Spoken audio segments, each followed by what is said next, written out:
have an obsession to build a world that makes sense. We want our city to be credible before making a game. We call it a world-first approach.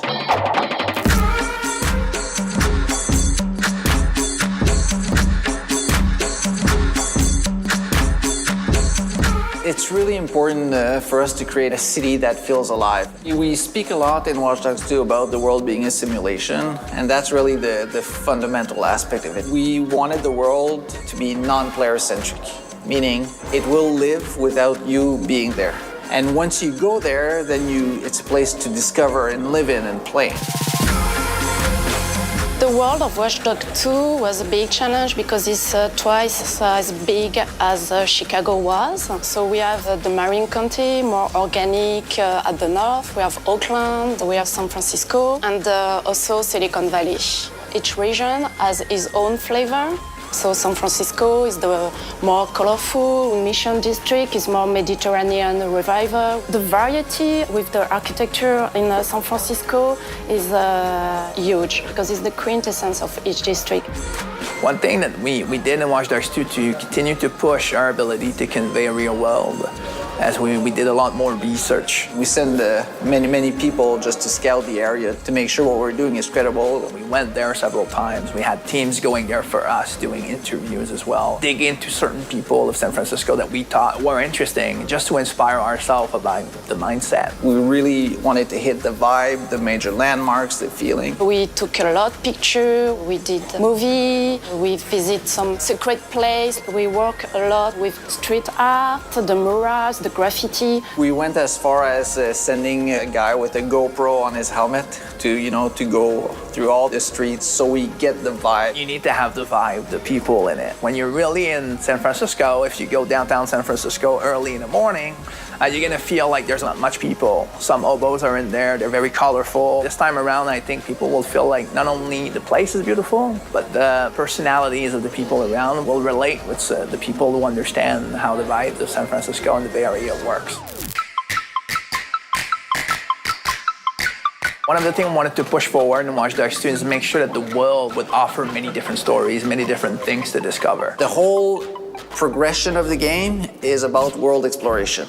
If you're walking in Watch Dogs 2 in the city of San Francisco, you don't know what you're going to find, and you don't know what type of gameplay challenge will be there. But if you start digging around and looking at people, digging into secrets through hacking, then you can find missions, certain stories. So there's big operations you do where you're gonna reveal the truth on something big and have impacts and get followers. But you can also do the same thing and the same loop with smaller operations. And these will dig into more like specific subject matters, like exploring gentrification in San Francisco and tied with technology, or dig into certain mysteries and interestingly inspired stories about hacking and these kind of stuff. And on top of that, then you can do the activities. So e-kart racing, sailboat racing, drone challenges, dirt bike as well. If you open your phone, you can do Scout X, which is basically visit the landmarks of the Bay Area. So you're exploring the world, and now you're finding stories that you can do. The NPCs in Watch Dogs 2 are closer to a simulation, meaning if you don't exist, they will be doing things together without you actually, needing to interact. So they can fight, they can bicker, they can interact, and that can be used to take advantage in gameplay moments. Certainly is a living world to wander around in Watch Dogs 2, and I think that when players start messing around with the people around, not only it's a living world, but it's an interactive world. Like being able to wander around in an open world is a place where players want to get surprised. And I think Watch Dogs with Seamless Online have an extra way to surprise players, like by other players. We really wanted to include co-op because you're part of DedSec. You can basically explore the whole world in co-op. Being with your buddies, doing things with them, partaking in stories about DedSec was really important, so co-op is fundamental to that. And it's all over the place, right? It's not just co-op and missions. That's new and it's great, but it's also bringing back the invasions, but with the new mechanics. We have a new form of invasion we call the bounty. So we have something called the DedSec events.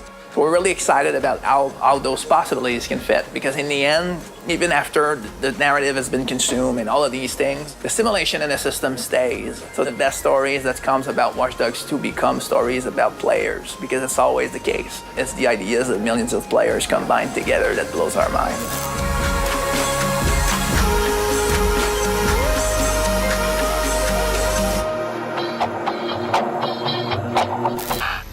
Available November 15, 2016. Pre-order and get the bonus Zodiac Killer mission and outfit. Subscribe to our YouTube channel and be the first to see new trailers and behind-the-scenes action.